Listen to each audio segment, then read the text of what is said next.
Welcome to the newest Joe's Build video. Talking kind of fast. So, hope you guys have been enjoying the content over the last week.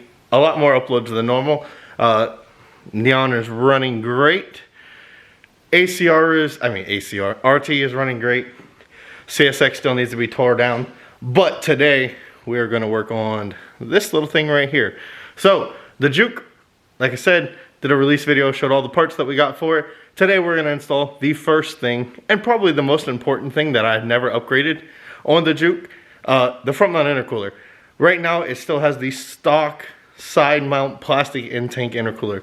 A lot of people in the Juke community complain the most about the intercooler because it doesn't do much. If you guys have always wondered what the little holes right there are for, the bumper covers about 1/3 of the intercooler. So there's no airflow, there's no anything going to that part of the intercooler.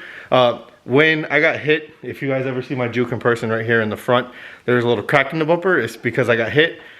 So when I was repainting the front bumper, I put the holes, help with the airflow. I don't see much drop until the 3rd or 4th pass, but we got to the limitations of the clutch with the R888R.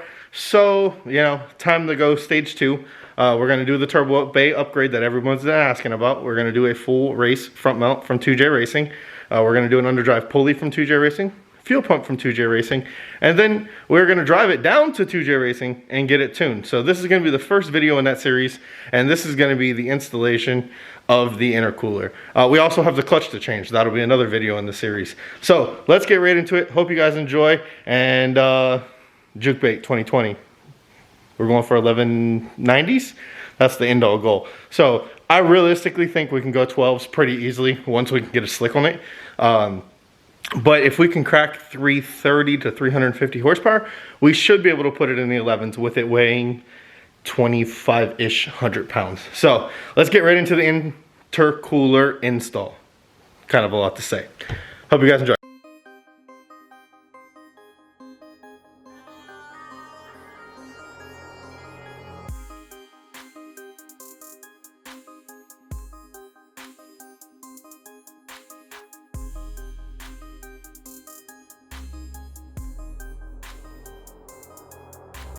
Alright guys, so after that little time lapse, let me show you what else you have to remove.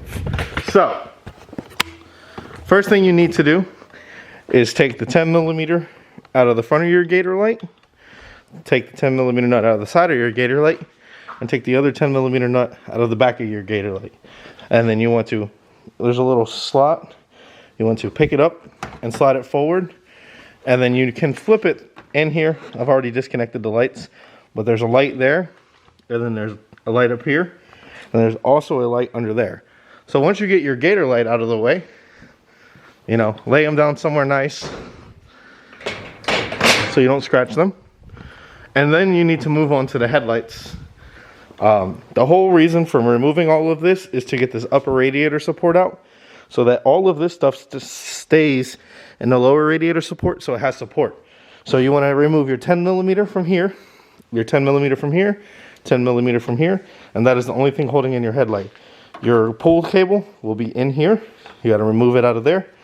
And then you want to pick up on this, and you'll see there's a little slot right there, and you pull your light out of the way, and then you have your headlight connection on the back. After you get that out, place that somewhere safe. We'll set it down here in the seat. And then you can come over here, and you'll have a bolt here and here, here and here, and your hood prop. So if you have your hood propped up with the upper radiator support, you need to find a piece of wood, prop up your hood. Once you have those bolts removed, all you literally have to do is grab this, and shake it, and you'll see that it pops up pretty easy. You have your 2 mounts here for your intercooler, you have a mount here for your radiator air conditioning unit together. And then you can just pick this whole piece up and move it out of the way. And you can now access the whole front of your Juke. So now we're going to get this coupler off, get the factory intercooler out, and I'll get back to you after we have the factory intercooler out.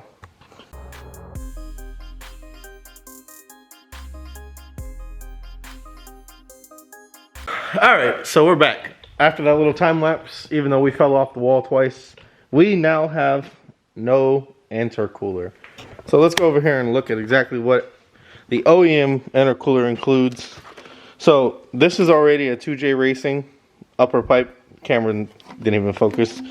This pipe is actually mounted like this. All you have to do is just loosen the lower clamp, twist it pretty tight. It's on there pretty well. It has like this rubber insert that kind of makes sure you don't get any boost leaks. Yeah, pull it off. There's literally these two mounting tabs on the bottom, so I'm pretty sure you could remove the lower radiator support and remove it out the bottom, but I didn't want to leave my radiator hanging by the hoses. Just don't feel like that's a smart thing to do. But if you look down in this intercooler, you can see it's has a little bit of oil down in there, a little oil and dirt residue. So that's a good sign that, you know, we might be wearing out the turbo a little bit. But we have a new one of those to replace this, so I'll make sure to clean out all of the dirt, even though I'm not going to use this anymore, so I'm not really caring about that. But on these pipes right here, and this is your hot pipe. If you guys ever wondered what the pipes are actually called, your hot pipe, of course, the hot side of your turbo is right here. So this is always your warmer pipe. If you ever get out of your juke and you were just driving on the highway or anything, or your CVT goes into limp mode and you're wondering why, if you give this pipe a good feel, you'll feel a good amount of heat. It can get up to, I think I've measured it before with a temperature gun. This pipe has literally got up to like 230 degrees. That is horrible for your air intake temps. This right here is your IET sensor. This is your blow-off valve. It's your boost control solenoid. I've gotten this pipe up to about 180 degrees when I was basically heat soaking the life out of this thing. Hopefully with this new intercooler, that will not be an issue. But it happens. Stock intercoolers. This pipe right here from the factory is actually plastic, just like the one over there on the intercooler. This pipe is cast iron aluminum, and then it comes down here and has a huge rubber coupler, which when mine actually got old, it started expanding really big, so that's one reason why I had to buy these engine pipes. But so now we get to installing the new intercooler.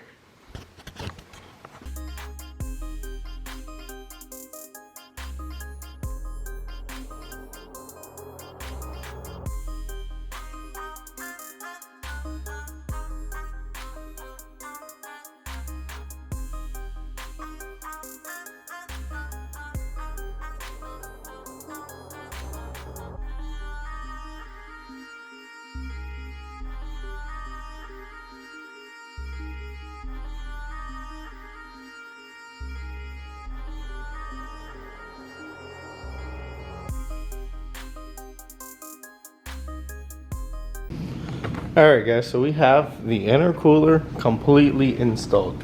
So when I ordered this kit, I ordered the full race kit. I already knew that I would have to raise up the air condenser, AC air compressor condenser. This pipe right here, for this extremely large bar and plate intercooler, you can see it's probably, here, we'll just grab the old intercooler. It's approximately 1, 2, 3 times the size of the original intercooler. You can see it has a much nicer flow in and a much nicer flow out than the old intercooler. The old intercooler, this was directly off the top pipe.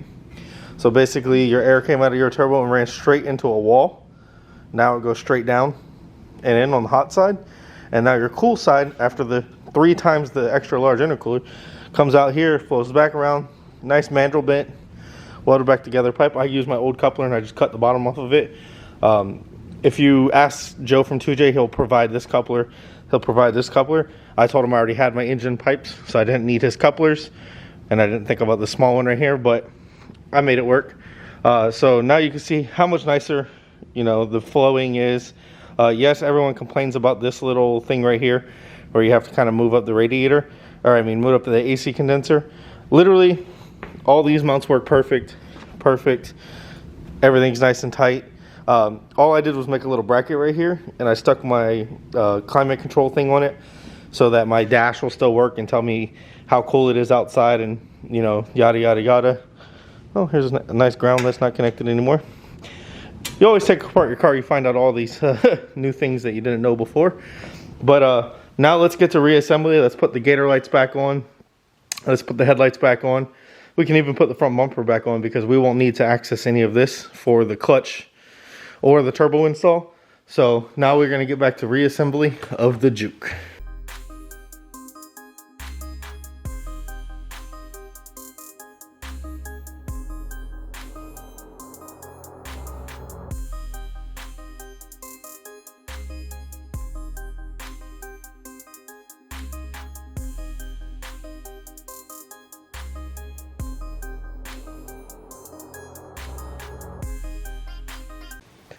Alright guys, so we have the Juke front end, and one thing we gotta do, if you guys seen in the time lapse, is we gotta remove the lower grill for the race intercooler to fit. So literally, it's a bunch of clips all right here. You have to unclip all of them, clip, all along the bottom, and then this piece pops right out. Mine's already damaged. If you can see right there where that piece is missing. When I was driving up here from Florida, a semi-truck's tire actually went through my grill right there, and I stopped along the way just to verify that there was no leaks. But yeah, it actually took a chunk of tire and hit into the grill. So you have your everything like this. There's my repair from when the lady hit me. There's my 3 holes nicely cut out. Now we can get the bumper back on and get to the end of this video.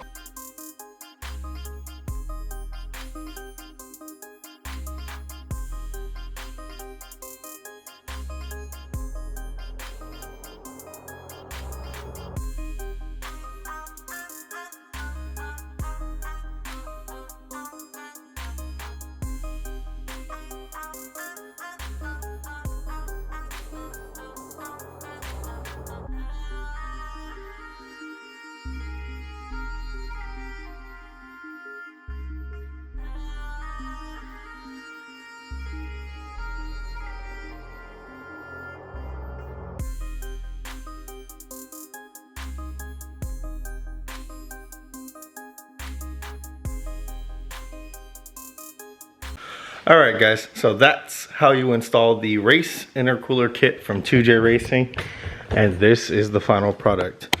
So once you get the whole front end back on, clip your flares in, put your push fitting there, put your 10mm bolt there. It's nice and dirty, my hands are all dirty. You can see intercooler nice and big down there. Everything fits in the grill. Through my little holes you can actually see it. And up here, you can barely tell the difference. Literally the only pipe that you can see is this little pipe right here. From all of that work, you can see how nice everything lines up. It's all dirty from the trip up here.